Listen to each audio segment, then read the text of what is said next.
Domingo, 31 de maio de 2009. Um Airbus A330 da Air France está prestes a decolar do Aeroporto Internacional do Rio de Janeiro, com destino a Paris.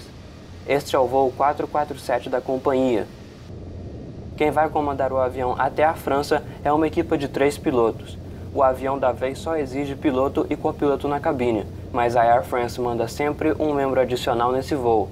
Isso é para que a tripulação possa alternar os turnos de pilotagem, porque a viagem é longa e deve durar mais de 10 horas. Mark Dubois, de 58 anos, é o comandante na fase inicial do voo. Ele é o membro mais experiente da tripulação, com quase 11 mil horas de voo acumuladas, incluindo 1.700 como capitão do A330. Ele seguia a prática rotineira de deixar um copiloto descansar no primeiro período de voo, para que ele pudesse repousar no segundo turno. Ao lado dele está Pierre Cedric Bonin, de 32 anos e que tinha mais de 2.900 horas de experiência. O último membro do cockpit é David Robert, que até os seus 37 anos de idade já acumulava 6.500 horas de voo, sendo 4.400 no modelo do voo 447. Na cabine do avião há 216 passageiros, além de 9 outros membros da tripulação.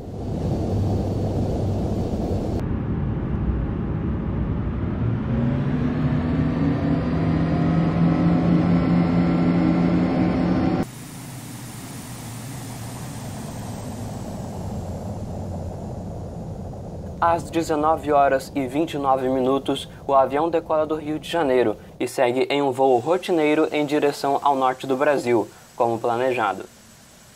Após aproximadamente 3 horas de voo, o Air France 447 chega até a última costa nordestina brasileira e entra no Oceano Atlântico. Air France 447, contate o Centro de Comando Atlântico. O capitão Dubois contata o controle de tráfego aéreo pela última vez após 3 horas e 6 minutos de voo, e alguns minutos depois o avião sai do espaço aéreo brasileiro. O Air France 447 então entra em uma zona morta de comunicações no meio do Oceano Atlântico. A partir daí, o espaço aéreo de Senegal fica esperando até que o A330 entre no seu alcance e faça contato consigo. Depois, as comunicações serão passadas para o ATC de Cabo Verde. Logo após perder as comunicações com os controladores, o voo 447 passará por uma forte tempestade.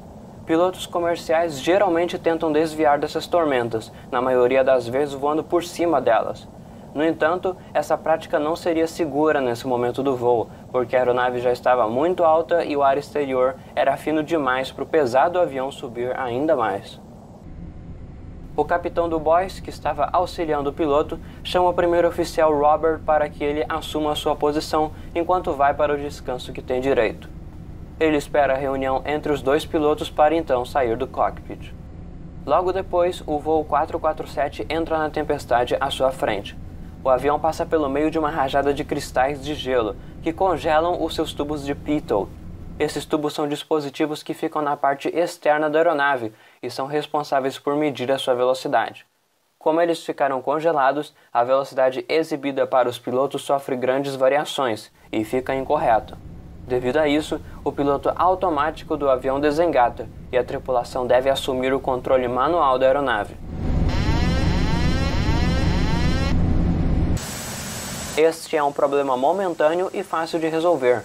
O piloto só precisa manter o avião estável por menos de 1 minuto enquanto realiza os procedimentos para descongelar os tubos de pitot. Após isso, o voo pode continuar normalmente. Enquanto isso, os controladores de tráfego aéreo na África ficam esperando pelo próximo contato com a aeronave. Nesses voos transatlânticos, isso normalmente ocorre por volta de 30 minutos após a perda das comunicações com a América do Sul.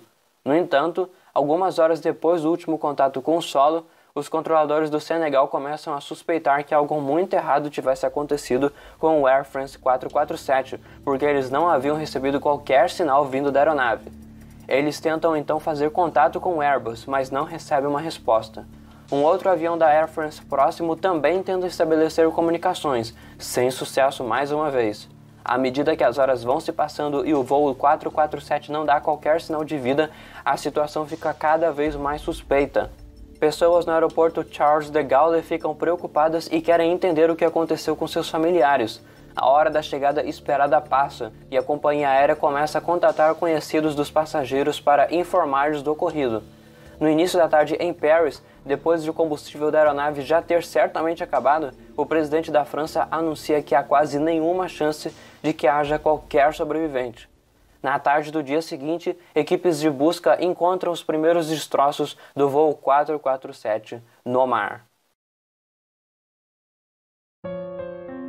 Os investigadores passam por dificuldades nos momentos iniciais da investigação do acidente. As caixas pretas do avião não são recuperadas e a melhor evidência que eles têm são mensagens de manutenção enviadas continuamente para a equipe da Air France no solo. Os investigadores descobrem os pilotos do avião congelados através dessas comunicações, o que significa absolutamente nada para eles, já que isso não deveria ser um problema. Também se conclui nada relevante com base nos destroços da aeronave, e a única coisa interessante que os investigadores descobrem é que o A330 bateu na água de barriga, pois todos os pedaços da fuselagem estavam achatados. Demora quase 2 anos para que as equipes de busca resgatem os gravadores de dados e de voz do cockpit do fundo do mar, e é aí que os investigadores conseguem concretamente descobrir o que aconteceu. Após o piloto automático ser desativado por causa dos tubos de pitot congelados, a tripulação entrou em desespero exageradamente. Quando o primeiro oficial Bonin assumiu os controles manuais da aeronave, ao invés de mantê-la estável até que a situação fosse corrigida, ele inexplicavelmente jogou o bico para cima. Isso aumentou o ângulo de ataque do avião e ao mesmo tempo reduziu a velocidade drasticamente, causando um stall, que é quando o avião perde completamente sua sustentação e cai do céu como uma pedra. Deste ponto até o fim do voo, diversos alertas de stall apitaram constantemente no cockpit do avião, mas foram ignorados pelos pilotos. Inadvertido das atitudes do piloto da direita e não entendendo ao certo a situação, o primeiro oficial Robert chama no cockpit o comandante do Boys, que tinha acabado de ir para o seu descanso, para ajudá-los com o problema. O primeiro oficial Bonin não estava ciente de que as suas atitudes é que estavam fazendo o avião cair, e por isso também não entendia o que estava acontecendo.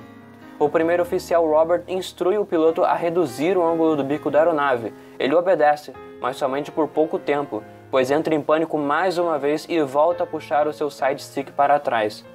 Depois que Bonin fala múltiplas vezes que ele não consegue controlar o avião, o primeiro oficial Robert anuncia que ele vai assumir os controles da aeronave, mas ele desiste alguns segundos depois e Bonin continua segurando seu side stick para cima, piorando a queda a cada vez mais. Nesse ponto, o voo 447 já estava caindo a uma taxa de mais de 3 km por minuto e ainda ninguém sabia direito como reagir. Como o comandante do Boys chegou no meio de uma crise extremamente confusa, ele só realiza que o primeiro oficial Bonin é o problema depois de algum tempo, quando ele ressalta que desde sempre estava levantando o bico. O capitão instrui o piloto a não subir, e o primeiro oficial Robert assume o controle do A330, mas agora já era tarde demais. Os pilotos não conseguem recuperar o controle do avião, que já estava excessivamente baixo, e atingem a água. A principal causa do acidente foi erro dos pilotos, principalmente do primeiro oficial Bonin. Só porque o piloto automático desengatou, ele entrou em um ataque de pânico inexplicável e falhou ao seguir os procedimentos padrões. A partir do momento que criou a crise, o primeiro oficial Robert também começou a não entender direito a situação, que só foi piorando quanto mais o piloto da direita ficava estressado e puxava o bico para cima. Mesmo a velocidade do avião estando incorreta, tanto o altímetro quanto o horizonte artificial funcionavam perfeitamente, e não havia motivo para a tripulação não seguir os dados apresentados por eles. Além disso, é bem provável que os pilotos tenham subestimado os diversos alertas de stall que soavam no cockpit. Como os pilotos hoje em dia são muito acostumados a voar através do computador, os investigadores acreditam que isso tenha contribuído para a tripulação do Air France 447 não executar princípios básicos do voo manual. Um outro agravante crucial é que a tripulação não se entendeu direito após a saída do capitão do Boys. Não estava claro, por exemplo, quem era o responsável pelos comandos e quem era o piloto assistente.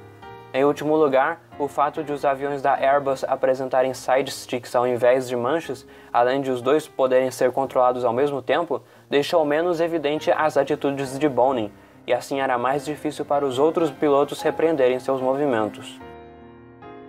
Ambas Airbus e Air France foram investigadas por assassinato sem intenção de matar, mas as acusações contra a fabricante foram retiradas em 2019. Promotores acusaram a companhia aérea de negligência, pois ela sabia de certos problemas técnicos relevantes em relação ao monitoramento da velocidade. No entanto, também em 2019, o caso foi abandonado após os legisladores concluírem que não havia sentido acusar a Air France. No mesmo mês da tragédia, em 2009, a empresa anunciou que pagaria 17.500 euros a cada família das vítimas em compensação. Depois da tragédia com o Air France 447, 2 memoriais principais foram construídos para relembrar suas vítimas. Um deles está localizado no maior cemitério de Paris, o Père-Lachaise. O movimento consiste em uma pedra negra em formato de trapézio que segura um vidro, no qual estão desenhadas 228 gaivotas em memória aos ocupantes do voo, além dos seus nomes escritos. Do outro lado do Atlântico, um outro memorial praticamente idêntico foi construído na zona sul do Rio de Janeiro. Este foi especificamente posicionado na direção da rota direta até a França.